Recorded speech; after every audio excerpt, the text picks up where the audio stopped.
আসসালামু আলাইকুম। আগামী 5 আগস্ট ভারতের দিল্লিতে একটা অনুষ্ঠান হতে যাচ্ছে। সেই অনুষ্ঠানে আমাদের ক্ষমতাচ্যুত প্রধানমন্ত্রী শেখ হাসিনা কথা বলবেন। সরাসরি বলবেন না, ভিডিও বার্তা দেবেন, ভিডিও মাধ্যমে সেখানে উনি যুক্ত থাকবেন এবং কথা বলবেন। সেখানে সাংবাদিকরা থাকবেন এবং বেশ একটা অনুষ্ঠানের আয়োজন করা হয়েছে এবং সেই অনুষ্ঠানে প্রধানমন্ত্রীর পুত্র জয় থাকবেন, বাংলাদেশের সাবেক যে শিক্ষামন্ত্রী মিস্টার নওফেল তারাও থাকবেন, এরকম আরও অনেকেই থাকবেন। এই সংক্রান্ত একটা বিবৃতিও প্রচার হয়েছে, এই সংক্রান্ত পোস্টারও দেখা গেছে। সব কিছুই ঠিক আছে এবং যারা আয়োজক তারা গণমাধ্যমকে বলেছেন যে তাদের এই আয়োজনে ভারত সরকারের দিক থেকে কোনো আপত্তি নেই।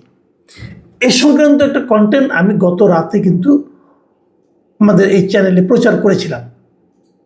কিন্তু আমরা এখানে একটা জিনিস দেখলাম যে শেষ পর্যন্ত প্রধানমন্ত্রী সেখানে ভিডিও বার্তা দিবেন কিনা, ভিডিওর মাধ্যমে উপস্থিত থাকবেন কিনা, এটা কিন্তু এখনও 5 তারিখ না আসলে আপনি বুঝতে পারবেন না।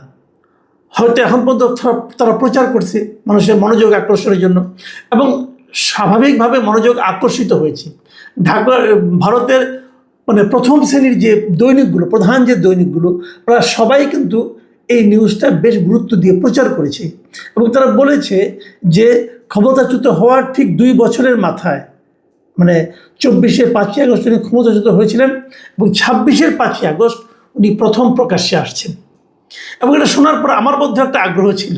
আমার আগ্রহটা জন্ম নিয়েছে এই কারণে যে আমি আসলে দেখতে চাই যে 2 বছরে ওনার চেহারার কি পরিবর্তন হয়েছে। একটা কথা মাথায় রাখবেন, ক্ষমতা কিন্তু খুব ভালো টনিক। অনেক সময়কে দেখা যায় যে ক্ষমতায় যখন কেউ থাকে তার স্বাস্থ্য বয়স হলেও বোঝা যায় না, আবার ক্ষমতাচ্যুত হওয়ার পর দ্রুতই স্বাস্থ্য ভেঙে পড়ে।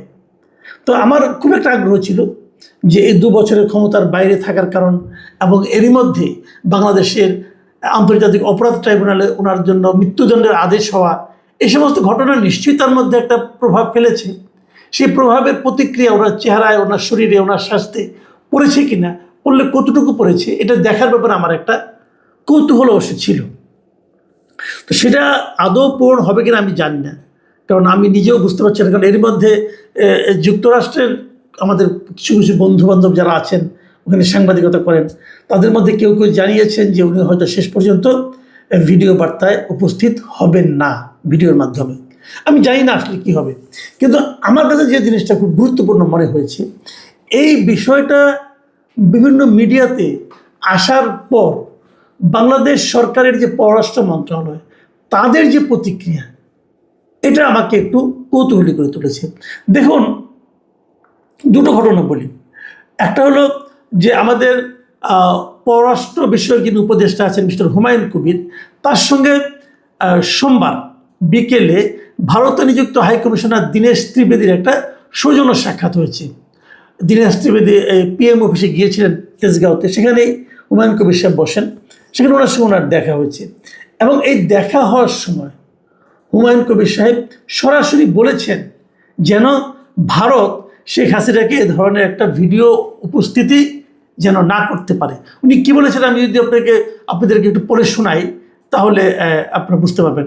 উনি বলেছেন যে পলাতক শেখ হাসিনা সহ কার্যক্রম নিষিদ্ধ সংগঠনের কোনো ব্যক্তি যাতে ভারতের ভূখণ্ড ব্যবহার করে রাজনৈতিক বক্তব্য প্রদান বা বাংলাদেশের অভ্যন্তরে অস্থিতিশীলতা সৃষ্টির উদ্দেশ্যে কোনো কর্মকাণ্ড পরিচালনা করতে না পারেন সে বিষয়ে ভারতের সহযোগিতা প্রত্যাশা করে বাংলাদেশ। এবং তিনি এটাও বলেছেন একটু হুমকির মতো, সেটা হচ্ছে যে এই ধরনের কার্যক্রম দ্বিপক্ষীয় সম্পর্কের ইতিবাচক অগ্রগতিকে ক্ষতিগ্রস্ত করতে পারে। তো এই কথা বলার পর দীনেশ ত্রিবেদী তাকে বলেছেন যে উনি যথাযথভাবে এই ব্যাপারটা বিবেচনা করবেন এবং প্রয়োজনীয় খোঁজখবর নেবেন, এই বলেছেন উনি। আসলে এটাই কূটনৈতিক ভাষা। কিন্তু হুমায়ুন কবির সাহেব যেভাবে কথাটা বলেছেন, এতে আমি একটু আমার কাছে ভালো লাগেনি এই কারণে যে ওখানে শেখ হাসিনা কি বললো না বললো তাতে আমাদের কি আসে যায়। আমাদের সরকারের উদ্বিগ্ন হওয়ার কি আছে? সরকার কি ভয় পাচ্ছে? শেখ হাসিনা ভিডিওতে কিছু একটা বললেন, তাদের বাংলাদেশের কি সমস্যা? এটা কেউ না কেউ বলতেই পারে। আর উনি যদি যে কথাটাই বলুন না কেন, উনি এভাবে না বললেও অন্যভাবে বলতে পারেন। উনি হয়তো ওনার ছেলেকে বললেন, ওনার ছেলে ওনার হয়ে বললেন, অথবা ওনার ছেলেই বললেন। এগুলি তো কোনোটাই তো বাতিল হয়ে যাচ্ছে না। কিন্তু এখানে ভয় পাওয়ার কি আছে? ভারতকে রিকোয়েস্ট করার কি? ভারতকেও তো আমরা আগে জানিয়ে দিয়েছি একবার, বারবার বলার তো কোনো প্রয়োজন নেই। ভারত নিজেরাই বুঝবে। দেখুন, এই দিনেশ টিভিতে কিন্তু তারেক রহমানকে ভারতের আগামী সেপ্টেম্বরে 12-13 তারিখে যে প্রোগ্রাম হবে ব্রিক্সের, সেখানে দাওয়াত করেছেন। তো ওনারাই তো চেষ্টা করবেন যেন সেই দাওয়াতটা যাতে নাকি আমরা মেনে নেই, অক্ষুণ্ণ রাখা হয়, যেন তারেক রহমান সাহেব সেখানে যান। এই জন্য অনুকূল পরিবেশ অথবা এর ধরনের কোনো ঘটনা ঘটতে না দেওয়া, এটা তো ওনাদের দিক থেকে আছে। বারবার বলার মাধ্যমে আমরা কি আমাদের দুর্বলতাটাই প্রকাশ করে দিচ্ছি না? প্রয়োজনটা কী ছিল? আমার কাছে বরং হুমায়ুন কবির সাহেবের চেয়ে আমাদের যে পররাষ্ট্র প্রতিমন্ত্রী আছেন, ওনার কথাটা সামাওবায়েদ, ওনার বক্তব্যটা আমার কাছে মানে বেশ স্মার্ট মনে হয়েছে, অধিকতর স্মার্ট মনে হয়েছে। উনি কি বলেছেন শুনেন, বাংলাদেশ প্রতিদিনে ওনার নিউজটা আছে, আমি শিরোনামটা দেখেন কি লিখেছে: সাজাপ্রাপ্ত আসামির মন্তব্যের জবাব দেওয়ার সময় সরকারের নেই। এটা হলো গিয়ে আমি মনে করি রিয়েল স্পিরিট, এটাই হওয়া উচিত। আপনি যদি মনে করেন তার বক্তব্যকে আপনি গুরুত্ব দিতে চান না, যদি ইগনোর করেন, আপনি উদ্বিগ্ন হয়ে যাচ্ছেন কেন? আমি একটা জিনিস এটা বুঝতে পারি না। দেখুন উনি কি বলেছেন, ওনাকে সাংবাদিকরা বেশ অনেকগুলো প্রশ্ন করেছিল, এই অনলাইন মিটিংয়ের সম্বন্ধে বলা হয়েছিল, সেখানে উনি কি উত্তরটা দিয়েছেন শুনুন। উনি বলেছেন, সম্প্রতি ভারতের নতুন হাই কমিশনার এসেছেন, তার সঙ্গে আমাদের অত্যন্ত সৌহার্দ্যপূর্ণ আলোচনা হয়েছে। আমরা ভারতের সঙ্গে একটু দূরদর্শী দৃষ্টিভঙ্গি নিয়ে এগোচ্ছি। এই সম্পর্ক ক্ষতিগ্রস্ত হোক তা আমরাও চাই না, এবং আমার গভীর বিশ্বাস ভারতও তো চায় না, ভারতও তা চায় না। এই যে বক্তব্যটা, এটা হলো প্রকৃত প্রস্তাবে একটা কূটনৈতিক বক্তব্য। এভাবেই বক্তব্য দেওয়া উচিত। আপনি উদ্বিগ্ন হবেন কেন? উদ্বিগ্ন হওয়ার কী আছে রে ভাই? তো আমি জানি না।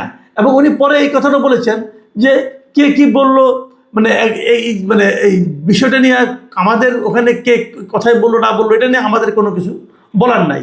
যেমন ওনারা বলেছেন যে ওনাকে জিজ্ঞাসা করছে ওনাকে, যদি এই ধরনের অনুষ্ঠান হয় তাহলে কি দুদেশের সম্পর্কের যে উন্নয়ন হচ্ছে, উন্নয়নের যে সম্ভাবনা তৈরি হয়েছে, সেটা ক্ষতিগ্রস্ত হবে কিনা।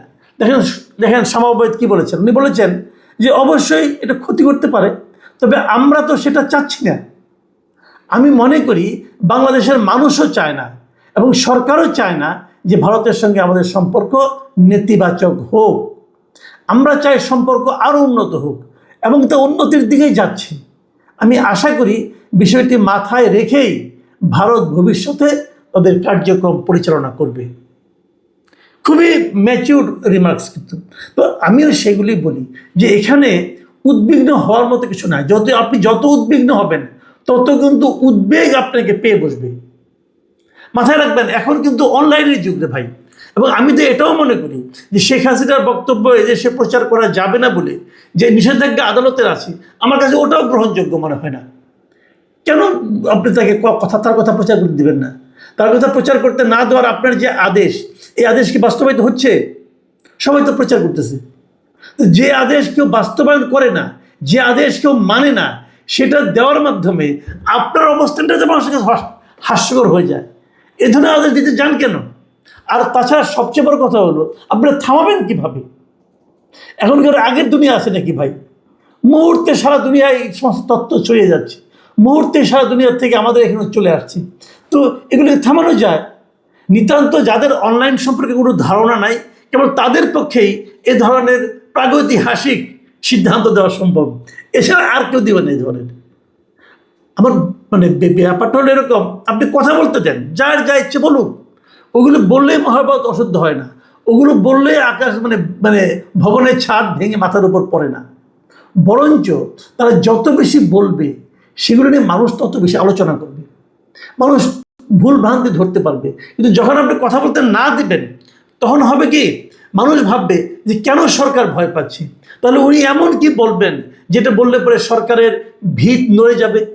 মানুষ কিন্তু এভাবে কল্পনা করবে। আমি মনে করি যে মানুষের বোঝার ক্ষমতাটা প্রতি আপনাদের একটা শ্রদ্ধাবোধ থাকা উচিত। যে যা বলার তাকে তার মতো করে বলতে দেন, যার যা রাজনীতি তাকে করতে দেন। মানুষকে সিদ্ধান্ত নিতে দেন। মানুষ জানে কি সিদ্ধান্ত নিতে হবে। জনগণের এই সিদ্ধান্ত নেওয়ার যে ক্ষমতা, এটার প্রতি আপনাদের যদি আস্থা কমে যায় তাহলে বুঝবেন আপনার সিংহাসন এমনিই নড়বড় করতে থাকবে। জনগণের উপর আস্থা রাখুন।